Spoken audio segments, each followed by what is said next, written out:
I'm Detective James, and this is the cases the news forgot. Hello friends, did you know that nearly 80% of those who watch my videos aren't subscribed?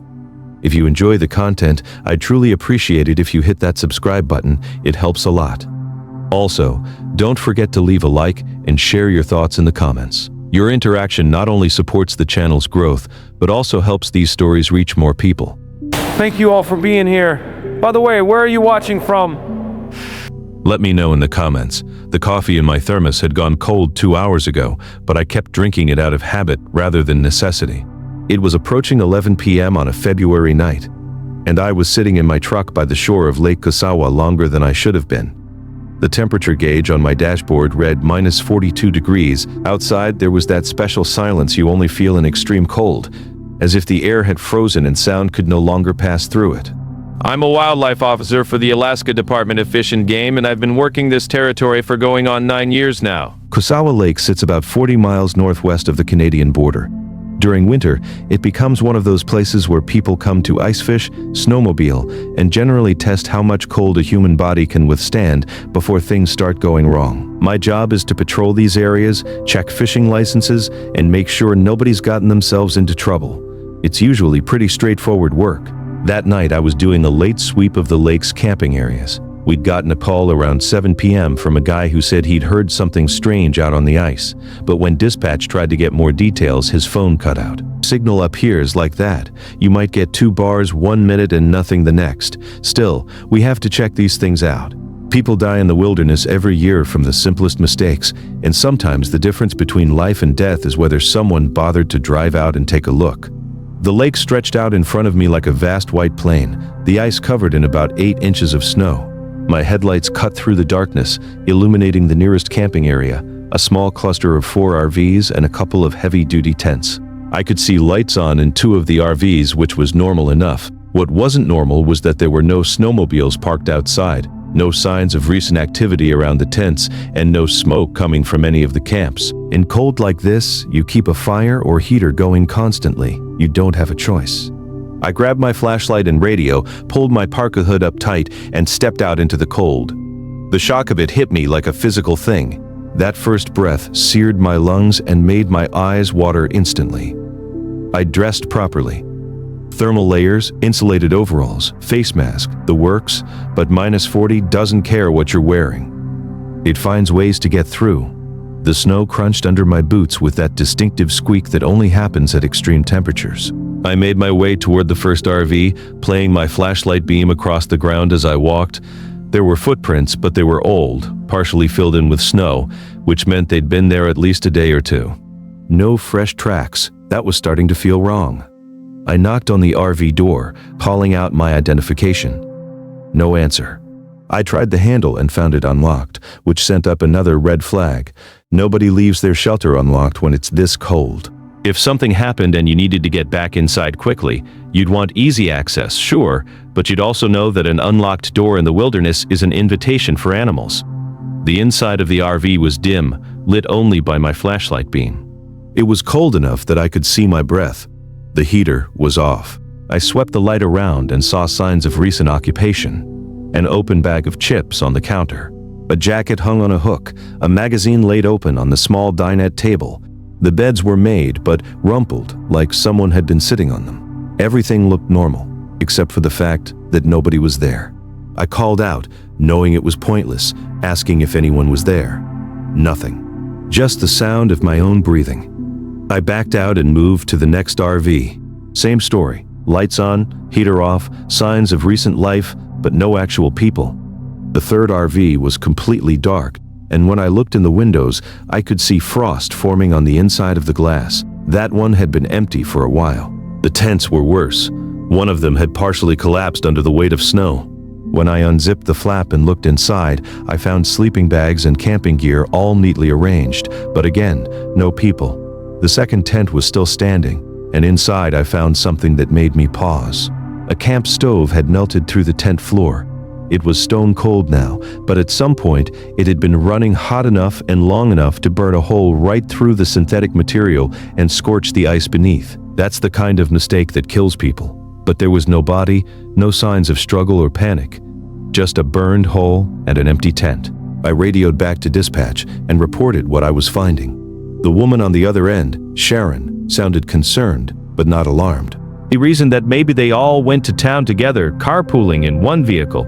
It happened, but it didn't feel right. I told her I was going to do a wider sweep of the area and check the lake itself. I got back in my truck and started driving slowly along the shoreline, playing my spotlight across the ice. The lake was maybe 2 miles across at its widest point, and the ice was solid. I checked the thickness reports before coming out, and it was running at 28 inches minimum, safe enough to drive a truck on. About halfway around the lake's perimeter, I stopped. Something had caught my eye. A dark shape out on the ice, maybe 300 yards from shore. I focused the spotlight on it and felt my stomach drop. It was a snowmobile sitting motionless, and even from this distance, I could tell the engine wasn't running because I couldn't see any exhaust steam. I grabbed my gear and headed out onto the ice on foot. Walking on a frozen lake at night is an eerie experience. The ice makes sounds, creaks, groans, and occasional sharp cracks that sound like gunshots. Every step feels like it might be the one that breaks through, even though you know the ice is 2 feet thick. The snowmobile was a newer model, red and black, dusted with snow. The key was still in the ignition. I tried to start it, but the engine was frozen solid. What I didn't find was any sign of the rider. No tracks leading away, no blood, nothing. Just a machine sitting in the middle of a frozen lake with its operator vanished. I was starting to feel genuinely uneasy. I radioed Sharon again with the update. She said she'd try to get a trooper to head my way, but the nearest one was at least 3 hours out. That's when I heard it for the first time. It came from beneath the ice, a low, resonant boom that I felt as much as heard. It made my chest cavity vibrate. 5 seconds passed. Then another boom, deeper this time, and with it came a sound like something dragging across the underside of the ice. Not scratching, but dragging, like something heavy being pulled along. The ice was 2 feet thick and solid as concrete. Nothing could be under there. The lake was too cold, too deep. Boom, drag. Boom, drag. The sounds were moving, tracking from my right to my left, passing directly underneath where I stood. Whatever was making that sound was big enough that each impact sent waves through the ice that I could physically feel. I started backing toward the shore, keeping my flashlight pointed down. The booming stopped. The dragging stopped. Everything went completely silent. I made it back to my truck, got inside, and locked the doors. It was a stupid instinct, but it made me feel better. I sat there with the engine running, trying to think rationally. Ice makes noise. Thermal expansion and pressure changes create all sorts of sounds. I called Sharon back and told her what I'd heard.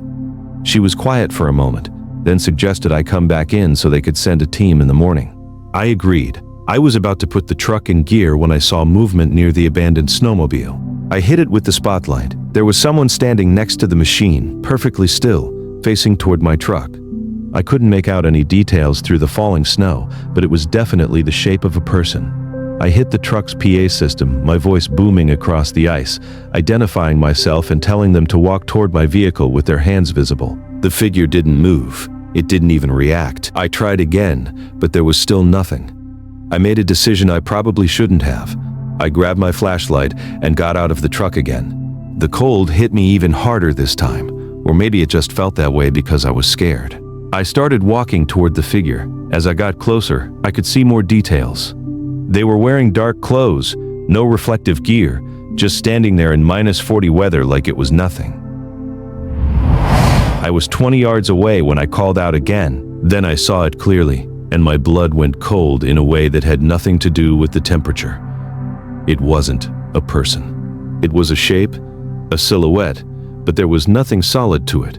I could see through it to the ice and snow beyond, like looking through frosted glass. I stopped walking. Every instinct was screaming at me to run, but I couldn't move. The boom came again, right beneath my feet, so loud I stumbled. Then another and another. The dragging sound came back, and underneath it, a sound that might have been a voice in a language older than words.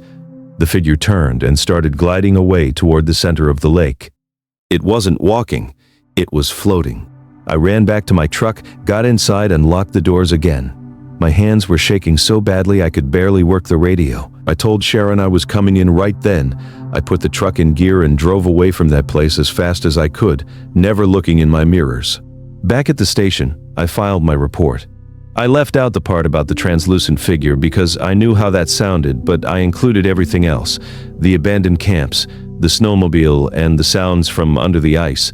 A team went out the next morning. They found the empty camps and the snowmobile, but they never found a single sign of the people who belonged to them. They also found 3 more snowmobiles scattered across the lake, all abandoned, all with their keys still in them. They searched for 2 days and never found a single person. The official report listed it as multiple missing persons, likely due to environmental exposure and confusion caused by extreme cold.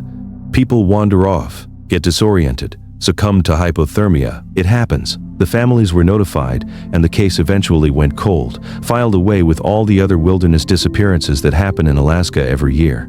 But I know what I saw, and I know what I heard. I avoided Lake Kusawa for 2 years after that. I couldn't bring myself to go near it, and always found reasons to assign those patrols to other officers. But eventually, I ran out of excuses, and I had to go back. It was a summer run, broad daylight, checking on some hikers who'd reported seeing a bear near the trailhead. Routine stuff. But I had to cross the southern edge of the lake to get to the trail. As I drove past, I found myself looking out across the water. It was beautiful in summer, crystal clear, reflecting the sky. It was nothing like the frozen wasteland it had been that February night. I stopped my truck and got out, standing at the edge of the shore. The water was calm, barely a ripple. I don't know what made me do it. Curiosity maybe, or some need to prove to myself that it had all been in my head, but I cupped my hands around my mouth and called out across the lake. "Hello!" My voice echoed off the water and faded. Silence. Just the quiet lap of waves against the shore and the whisper of wind through the trees. I was about to turn away when I heard it. Boom.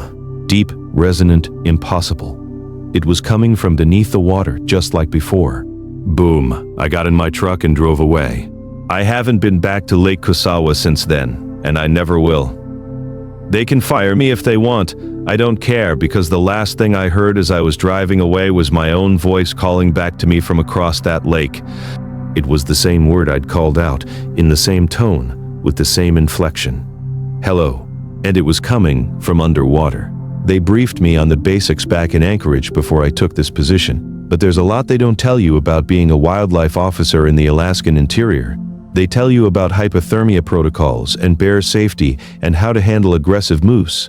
They tell you about the paperwork and the radio procedures and the importance of checking in regularly with dispatch.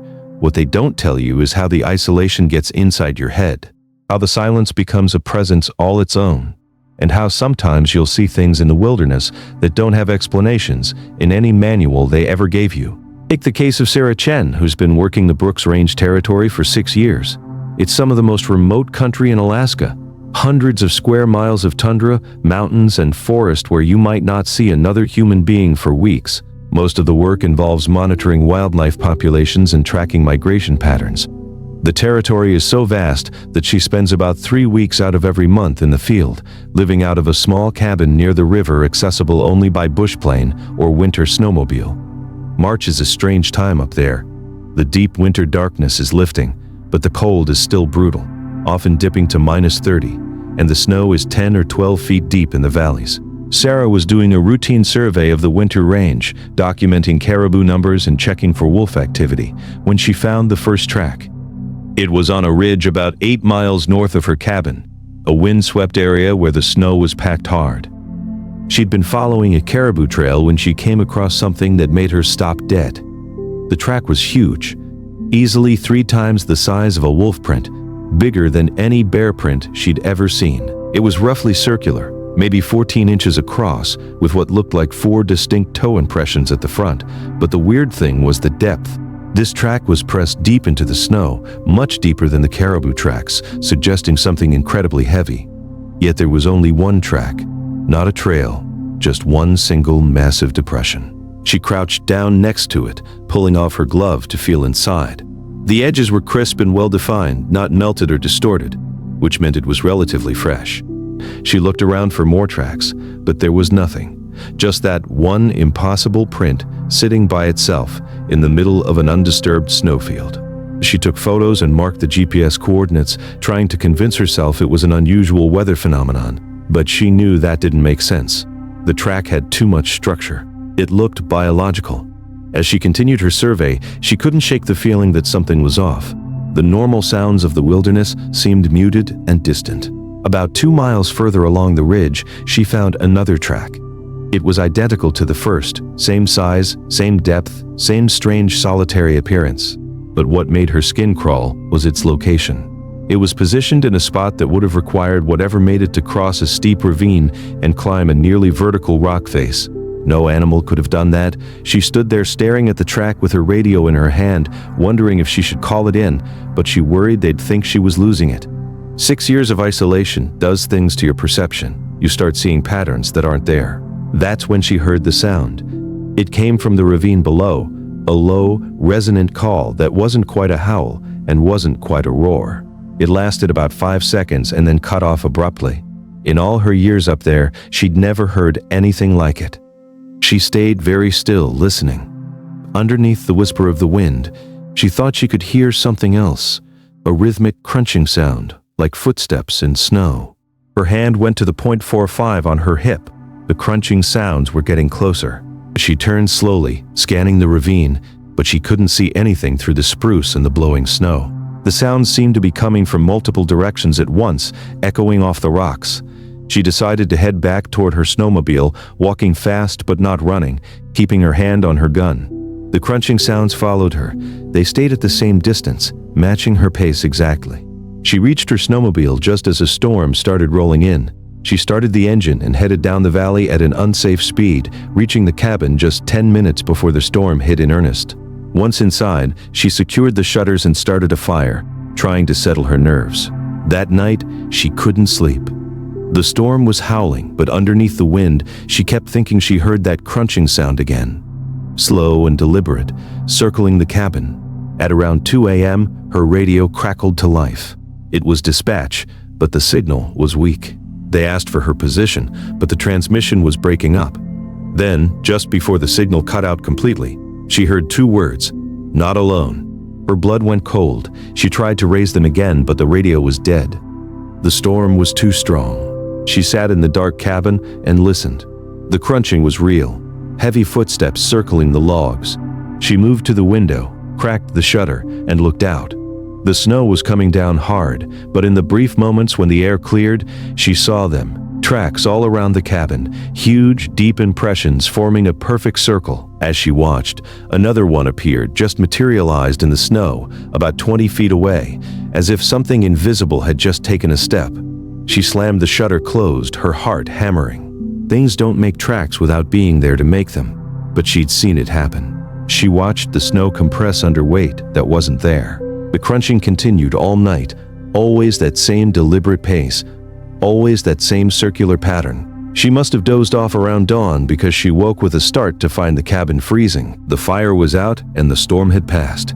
She bundled up and opened the door carefully, her gun drawn. The world was buried under 3 feet of new snow, pristine and silent, except for the tracks. They were everywhere, dozens of them, maybe hundreds, all that same huge circular shape. In the absolute center of them, right in front of her door, was a single caribou carcass. It was fresh, steam still rising from it. Something had killed it recently and left it there. The caribou's neck was broken, but there were no other injuries and no signs of feeding. It was just a clean kill left as an offering. She didn't touch it.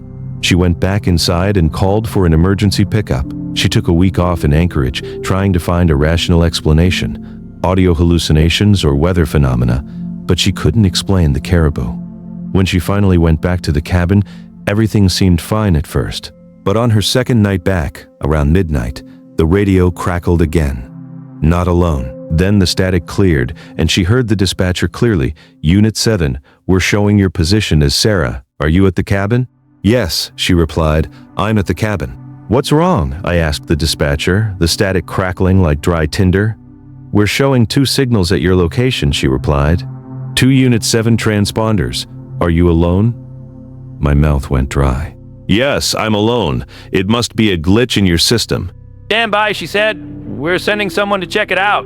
But I didn't stand by, because right then, I heard it again. That crunching sound outside the cabin, slow, deliberate, and rhythmic, and with it came something new.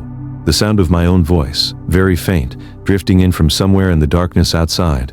Yes, I'm alone. My own words, in my own voice, repeated back to me from the night.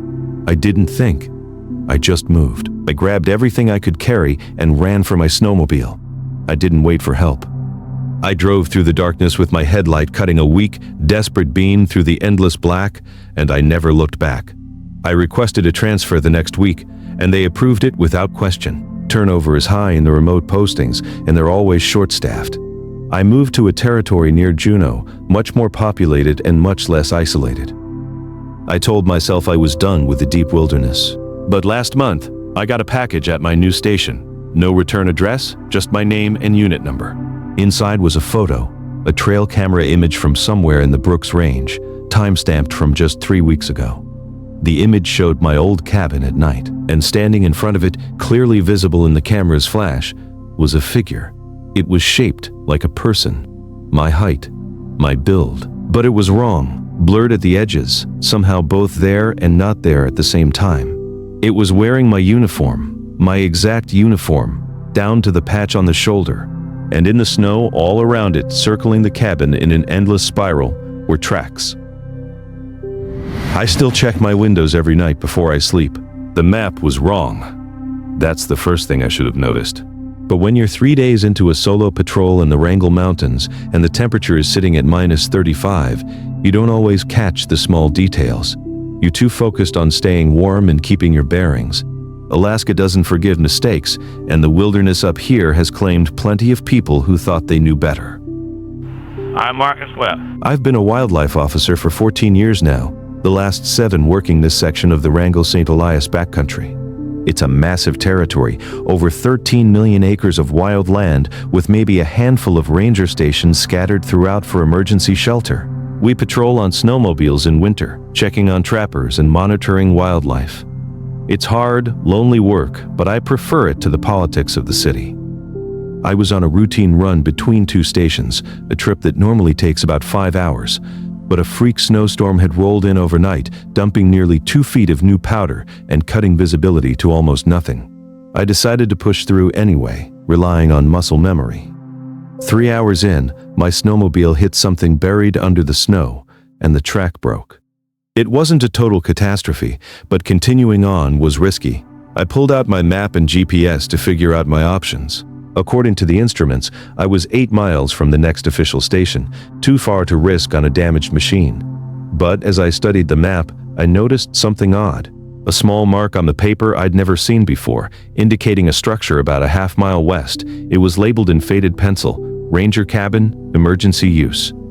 I'd worked this territory for 7 years and never knew about a cabin here.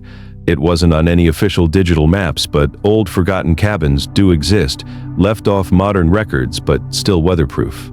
Given the storm, a half-mile was doable on foot. I grabbed my emergency pack, my rifle, and my radio and set off on snowshoes. Within minutes, I'd lost sight of my snowmobile. I followed by compass west, counting steps through the whiteout. The terrain was level tundra with scattered clusters of black spruce looming out of the white like sentinels. I almost walked right past the cabin. It appeared suddenly, a small structure built from dark logs that were nearly invisible against the snow. There were no tracks in the fresh powder, which made sense for an abandoned place. I approached cautiously, calling out to the wind. Hello? Anyone home? Alaska Fish and Game. No response. The door wasn't locked, which is standard for emergency shelters. I pushed it open and stepped inside, the sudden silence startling me. I swept my flashlight around. The cabin was wrong. It was clean, too clean. The floor had been swept recently. There was a wood stove with a neat stack of split wood, and a shelf held canned goods with labels that were bright and unfaded. A sleeping bag was rolled up on a cot, and hanging from a peg was a ranger's jacket, Alaska Fish and Game, just like mine. The weirdest part was that it all looked new. The wood was recently split, showing light-colored inner grain. The canned goods had dates from the current year. I set down my pack and moved to the stove. The metal was still warm. Someone had been here within the last few hours. I called out again, but the cabin was small and empty. I radioed dispatch, but got nothing but static. I decided to make myself comfortable and started a fire. My snowmobile was damaged, but once the storm passed, I could fix it. For now, I had heat and shelter. I melted some snow for coffee. As I sat at the small table, I noticed a ring of condensation on the wood, circular and recent, like someone had just been sitting there with a hot mug. I hadn't put anything on the table yet. I stood up and looked out the window. Visibility was only 10 feet, but I thought I saw a dark, human-sized shape pass by the glass. I checked the door, sliding the simple bolt lock into place. It was flimsy, but it made me feel better. As I sat there, I noticed the precision of the place. The sleeping bag was tucked with military accuracy. The canned goods were organized by size, labels facing forward. It felt like a stage set rather than a living space. On a shelf, I found a logbook, but it was completely blank. Not a single entry from a trapper or a hiker. I pulled out my own notebook to sketch the location, thinking someone deserved recognition for maintaining this place. The storm continued into the evening. I ate from my own supplies and settled onto the cot. As I lay there, I studied the log beams in the flickering light of the stove. There was writing carved into the wood. I sat up and angled my flashlight to read it. "Stay inside after dark." That was all. Those 4 words, weathered and old. Below them, in fresher carving, someone had added, "He doesn't like visitors." A chill ran through me. I looked around the cabin with new eyes. This place wasn't just maintained. It was inhabited. But by who? I checked the door bolt again and pulled my rifle closer to the cot. The wind died down as darkness fell, and in the new silence I could hear the logs settling and the stove popping. And then, I heard something else. A sound I couldn't quite place. Like fabric rustling or heavy footsteps on the snow just outside the walls. I moved to the window and looked out. Night had fallen completely, and without any light pollution, the world was an absolute, suffocating black. I couldn't see a thing, but I knew something was out there. I could feel it.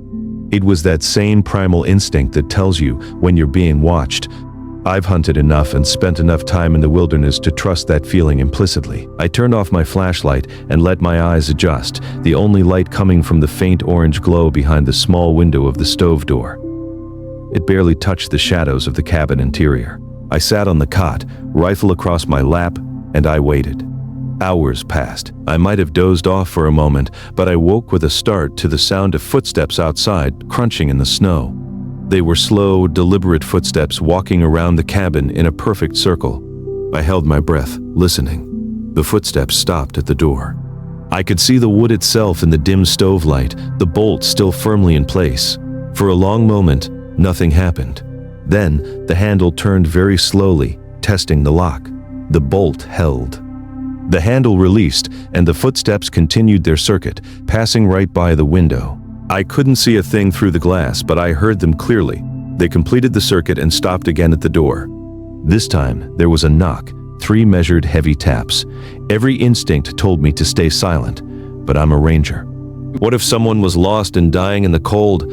I moved to the door, rifle in hand, and asked who was there. Silence. I identified myself as Alaska Fish and Game, but still, nothing. I waited 30 seconds, then cracked the door just enough to peek out. The night air rushed in, brutally cold. I swept my flashlight through the gap. Nothing. No one. And most terrifyingly, there were no footprints in the fresh snow. None. I slammed the door and slid the bolt back, heart pounding. I hadn't imagined those sounds, but the snow didn't lie. Dawn came slowly, filling the cabin with a weak, gray light. The storm had passed. I reached dispatch on the radio, and they promised a team within hours. While waiting, I examined the beams again. More messages. "Don't look outside after midnight. He's always watching. The cabin protects." All in different handwriting, some decades old. Then I found the coffee cup on the counter. I'm certain it wasn't there the night before. It was still warm, steam rising from a fresh pour. I didn't stay to find out who poured it. I waited outside in the snow, rifle in hand, until I heard the snowmobiles. When Ben and Sarah arrived, I pointed to the cabin. They looked at me like I'd lost my mind. "Marcus, there's no cabin out here," Ben said. I turned to show them, but there was nothing there. No logs, no clearing, just undisturbed snow and scattered spruce. They told me it was a hypothermia hallucination. I didn't argue, but I know what I heard. 3 weeks ago, I found a photograph in the archived files from 1974. It showed a ranger standing in front of that exact cabin. He was wearing the same uniform I'd seen on the peg. And the ranger in the photo was me, same face, same build. The photo was taken 20 years before I was born. The sun doesn't really set in Alaska during summer, and it doesn't really rise in winter. You live in perpetual darkness, and it messes with your head. My name is David Ortiz, and I work a patrol route covering 600 square miles along the Canadian border. I grew up in the heat of New Mexico, the son of a Carlsbad Caverns ranger. My father taught me that darkness isn't something to fear. It's just the absence of light. I thought I understood the darkness. I thought I knew what lived in it. I was wrong. I was on a routine patrol heading 40 miles north of Eagle Station to check on a trapper named Frank Hutchkins. He'd reported a wolf pack of 15 animals, an impossibly large number for this region. 15 animals moving together meant either 2 packs had joined, which almost never happens, or something else entirely was moving through the trees. I'd spent the morning preparing for the run with the kind of mechanical focus that keeps you alive in the Arctic. I checked the snowmobile from top to bottom: oil, coolant, track tension, and belt condition. I packed the emergency gear: space blankets, fire starters, extra fuel, and high-calorie bars. My .308 Winchester was cleaned, loaded, and secured. I had the satellite phone, the emergency beacon, and the radio with extra battery packs. You pack for the worst-case scenario because out here, the worst-case scenario doesn't just happen. It hunts you. The weather forecast was clear, with temperatures steady between -35 and -40. It was good traveling weather for December. I'd made this run dozens of times. It should have been routine. I left the Eagle Station around 3 p.m., which was already pitch black. The brief twilight we get in December had faded 30 minutes prior. Bill Crawford, the station manager, watched me load up and gave me the standard parting words: "Check in when you get there." I nodded, fired up the machine, and headed into the night. The first hour was perfect. The engine purred, and my headlight cut a powerful beam through the darkness, illuminating the frozen river trail. The stars were brilliant, and a faint green aurora danced on the northern horizon. I stopped at the 10-mile mark to check my bearings, standing in the absolute silence. This was why I loved the job. Those moments where you are the only human soul in 600 square miles. But perfection in the wilderness is a fragile thing. At mile 20, the trail left the river and cut through a narrow valley between 2 ridgelines. The terrain got tricky here, winding through scattered spruce forests and gullies. I slowed down to 25 miles per hour. That's when the temperature dropped. It didn't drift down. It plummeted. I watched the gauge on my handlebar dive from -35 to -43 in less than 2 minutes. The air became thick, resistant, as if I were moving through something denser than atmosphere. My breath, which had been a light mist, now froze instantly into a crystalline haze around my face mask. I was deep in the valley when I first heard it. A snowmobile engine is loud, roughly 80 decibels at speed. It creates a cocoon of mechanical noise that should drown out the world. But I heard this clearly, as if someone had placed headphones on my ears and was playing the sound directly into my brain. The crunch of snow under a footstep. I slowed down instinctively, my mind racing. Was it ice kicked up by the track? A chunk of frozen snow hitting the cowling?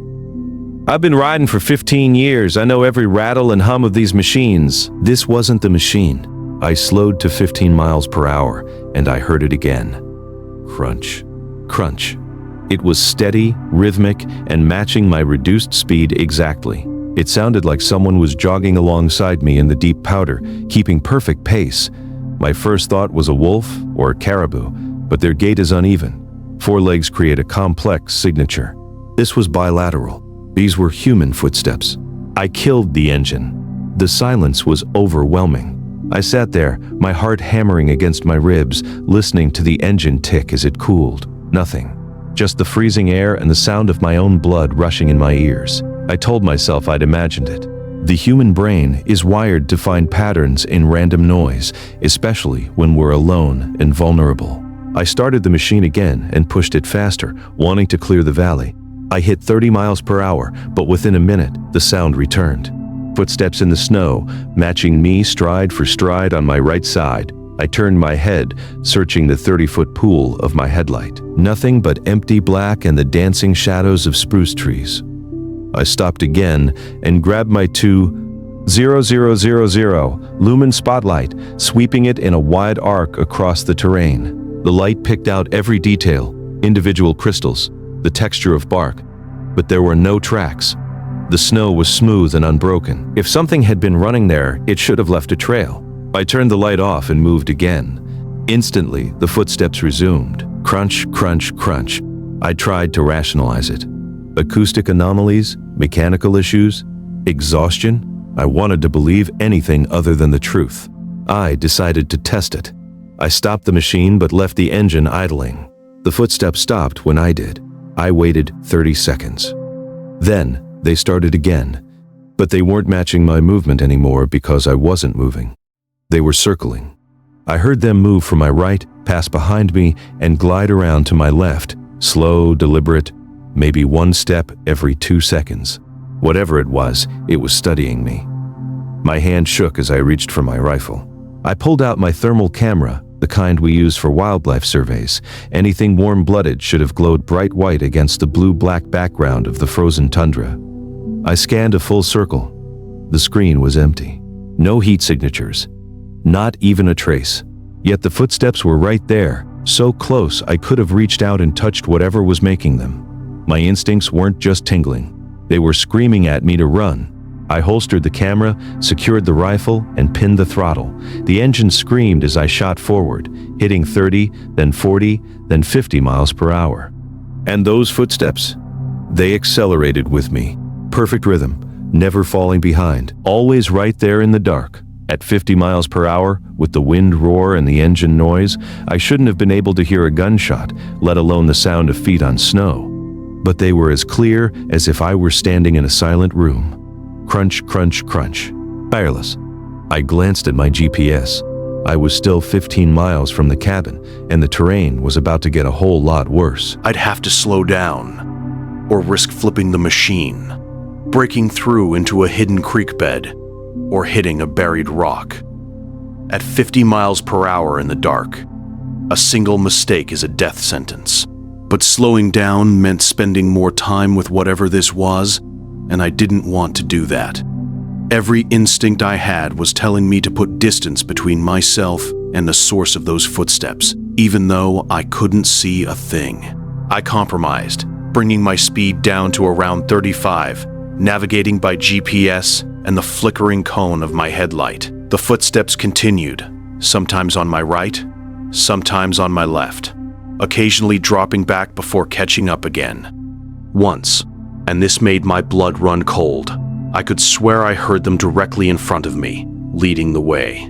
The sounds came from where my headlight illuminated fresh, unbroken powder. There were no tracks ahead of me. Nothing. At the 10-mile mark, I allowed myself to hope. Maybe whatever this was would lose interest. Maybe I could get to the cabin, lock the door, and wait for dawn. That's when my radio crackled to life. It was dispatch, reporting that my emergency beacon had been activated. My stomach dropped. I hadn't touched it. I reached back and felt the unit. It was transmitting, despite me never initiating the signal. I told them I hadn't turned it on, but before I could explain, the radio dissolved into static. I deactivated the beacon and checked my satellite phone. It showed a strong signal, which was a small mercy. The footsteps were still there, constant, unchanging, and possessing an endurance that wasn't human. Finally, I saw lights in the distance. The cabin. I've never been so relieved to see a man-made structure. As I accelerated toward it, the footsteps suddenly stopped. Silence. I parked about 100 yards away and killed the engine, letting the adrenaline subside. The cabin looked peaceful, with smoke curling from the chimney, but the windows were dark. That was odd. Frank Hutchkins, the trapper, should have been there. I dismounted and noticed Frank's snowmobile was covered in a thick layer of frost, looking like it hadn't been started in days. I knocked on the door. No answer. I tried the handle and it swung open, revealing a pitch-black interior. I stepped inside, my flashlight beam cutting through the gloom. The cabin was empty, but it was warm. actively heated. A fire was burning in the stove, fresh wood stacked beside it. On the table sat a mug of coffee. I touched it. It was still warm. Next to it was Frank's notebook, open to an entry from less than 2 hours ago. It read, "Wolves circling again tonight. Count at least 20 now. They're not acting normal." One of them came up to the window and looked in. Not like a wolf looks, like a person looks. That was the last entry. I checked the snow outside. There were no tracks leading away. None. I radioed dispatch and they told me Frank had actually left 2 days ago for a family emergency. The cabin should have been empty, yet someone had been here within the hour. I found Frank's sleeping bag and felt the inside. It was still warm with body heat. I decided to stay the night, too terrified to travel back in the dark. I barricaded the door and sat with my rifle. Around 3 a.m., the footsteps returned. They circled the cabin over and over, at least 20 circuits, slow and deliberate. I watched from the window, but saw nothing but the void. When the weak Arctic twilight arrived at 10 a.m., I stepped outside. The temperature was -47. My blood went cold. Around my snowmobile were dozens of human-sized, barefoot prints pressed deep into the frozen snow. They formed circles and figure eights, as if something had been dancing around my machine. But there were no approach tracks, no path leading to them. They just existed in a vacuum. I checked the perimeter where I'd heard the circling. More barefoot prints, 5 toes, a distinct heel and arch, size 11 or 12. Something had been walking around barefoot in -47-degree weather, and it left no trail coming or going. I photographed everything and left. I sanitized my report, mentioning unusual snow formations and auditory hallucinations. I didn't want to sound insane, but the ride back didn't end the nightmare. 3 weeks ago, in broad daylight, the footsteps returned. I checked my thermal camera. Nothing. I checked the snow. No tracks, but the sounds followed me all the way home. Last night, I was in my house in Eagle, 50 miles from that valley. At 3 a.m., I woke to the sound of crunching snow outside my bedroom window. I grabbed my rifle and spotlight and ran out into the -30 cold. There, in the fresh powder, were the barefoot prints. They walked right up to my window and stopped. Someone or something had been standing there looking in at me while I slept. By the time the local police arrived, the snow had covered the tracks. They gave me that look, the one that says, "I've been alone in the woods too long." But I know what I saw. I know it's still watching. They called it in around 11 p.m. on a Thursday. Missing campers at Bear Creek, 30 miles west. I'm Jennifer Kowalski, and I've been with Alaska Wildlife Services for 8 years. I've seen people disappear before, but usually there's a reason. When I arrived at the scene, the camp was intact. Tents were standing, gear was laid out, but the people were gone. I've lived in Alaska long enough to know the scale of this place. We are just visitors here, and sometimes the wilderness decides it's time for us to leave. Sounds in the forest that don't match any animal I know. The feeling of being watched when you're absolutely certain you're alone. But Bear Creek was different. Bear Creek was the moment I understood that there are things in the Alaskan wilderness that we don't have names for. Things that operate by rules we don't understand. And once you've seen them, once you've made that contact, they don't let go. I assembled my gear with the muscle memory of an 8-year veteran. Trauma kit, climbing rope, signal flares, and my rifle. The forecast was decent. Clear skies, around 20 degrees. Good searching weather, but I knew that even at 20 degrees, hypothermia is a silent executioner. If the campers were wet or injured, they had maybe 2 hours before they were beyond help. I called for backup, but the state troopers were 4 hours out. I couldn't wait. I took my truck as far as the logging road allowed, then switched to my heavy-duty ATV for the final 8 miles. The forest was unnaturally quiet. Normally, you'd hear the yip of a fox or the rustle of small game, but tonight, there was only the mechanical growl of my engine. When I reached the Bear Creek campsite around 1 a.m., the gurgling of the swollen creek filled the air. I found 3 tents in a neat clearing. Everything was orderly: the fire ring, the bear-proof food container hanging from a branch. It was the setup of experienced campers. I killed the engine and called out, "Alaska WildLife Services! Anyone here?" Silence. Only the water and the wind answered. I searched the tents one by one. They were empty. In the first 2, sleeping bags were unzipped as if the occupants had just stepped out for a second. Books were left open, and smartphones sat on sleeping bags, their batteries dead. In the 3rd tent, I found a journal. The last entry was dated yesterday. It mentioned a moose they'd seen, but the last paragraph gave me pause. The only weird thing is how quiet it gets at night. Like everything stops making noise at the same time. Even the creek seems quieter. I checked the fire ring. The ashes were stone cold, at least 24 hours old. Experienced campers don't leave a site like that unless they expect to be right back, yet their vehicles were still at the trailhead. I radioed dispatch, reporting that 5 people were missing, then started a perimeter search. In the soft soil, I found their boot prints, but they were wandering in erratic, overlapping circles. It looked like the track of someone delirious. But for all 5 to be disoriented at once, it didn't make sense.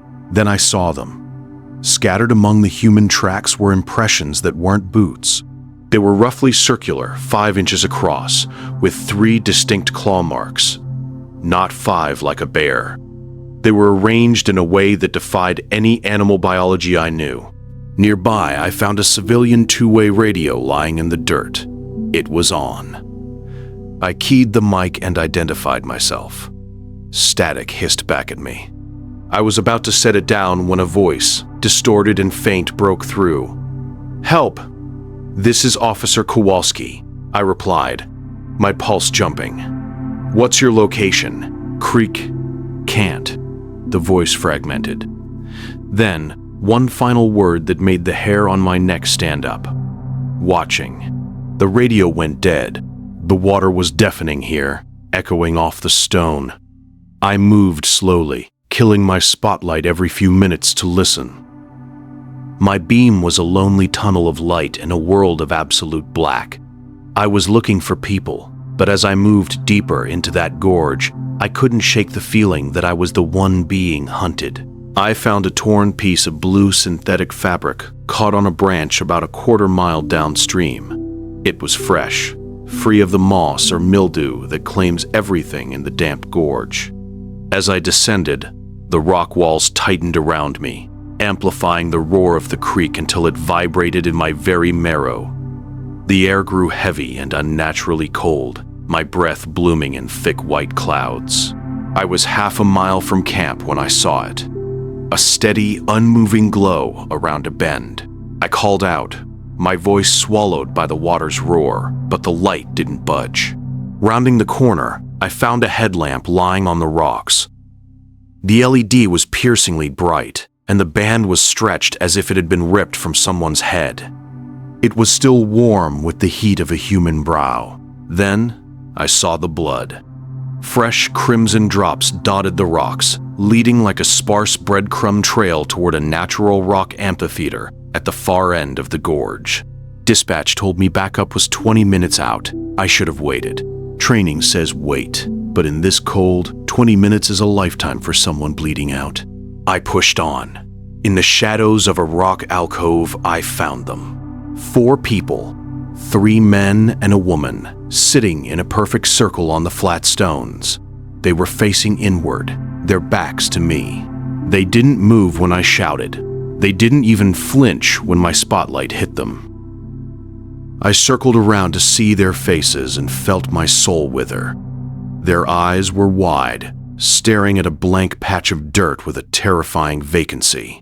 Their mouths hung slightly open, and their breathing was synchronized, 4 separate bodies inhaling and exhaling in a single unified rhythm that no human group could naturally maintain. I knelt before the woman, waving my hand. Nothing. Her pulse was strong, her pupils reactive, but she was gone. Then her lips moved. I leaned in, and a dry whisper brushed my ear. Watching, I checked the others. They were all doing it. A soft, rhythmic chant of that one word. Watching, watching, watching. I radioed for an immediate medevac, my hands shaking so hard I nearly dropped the handset. As I waited, the sound of the creek seemed to peel away, revealing a new noise coming from the forest 50 feet above the amphitheater walls. Desperate, terrified voices. Help! Please, help us! It sounded like people in genuine agony, but as the sounds drew closer, the quality changed. It was too flat, too perfect, like a recording of a scream rather than the scream itself. Movement flickered at the edge of my light. Humanoid shapes glided between the spruce trees with a fluid, terrifying grace. They spoke in unison, their voices identical in pitch and inflection. Please help us.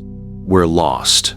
I pulled my sidearm and caught one in my spotlight. It had the shape of a man, but the features were blurred, as if his face were made of melted wax. When the light hit its eyes, they reflected a brilliant, predatory shine. Suddenly, the 4 campers on the rocks began to scream. It wasn't a cry of fear. It was a high-pitched, sustained, inhuman frequency that made my teeth ache. The shapes in the woods retreated, seemingly repelled by the sound. 10 minutes later, the helicopter arrived, and we hauled the catatonic campers into the sky. We found the 5th man the next day 2 miles downstream, sitting by the water and whispering that same word. Watching. The official report was a fairy tale. Mass hysteria, carbon monoxide, misidentified bear prints. They said the voices I heard were acoustic illusions, but I found the tracks, 3-toed prints that appeared at the forest's edge and vanished into thin air. The campers eventually recovered, but their memories were a void. They remembered Wednesday night, and then they remembered the hospital. Everything in between was gone. I've since transferred to a new territory, 300 miles away, but it hasn't stopped. 6 months ago, my radio crackled with my own voice. A recording of me from that night, saying my own name. 3 nights ago, my phone rang at 2 a.m. with no record of a caller in the logs. When I answered, I heard that synchronized breathing, and then my own voice whispered, "We're always watching." Last night, I heard them outside my 3rd-story apartment. Multiple voices, speaking as one. Help us. We're lost. I didn't look. I kept the curtains drawn until sunrise. When I finally looked down into the fresh snow of the parking lot, I saw the 3-toed tracks circling my building. And there, directly beneath my window, was a message stomped into the powder in letters 3 feet high. Watching.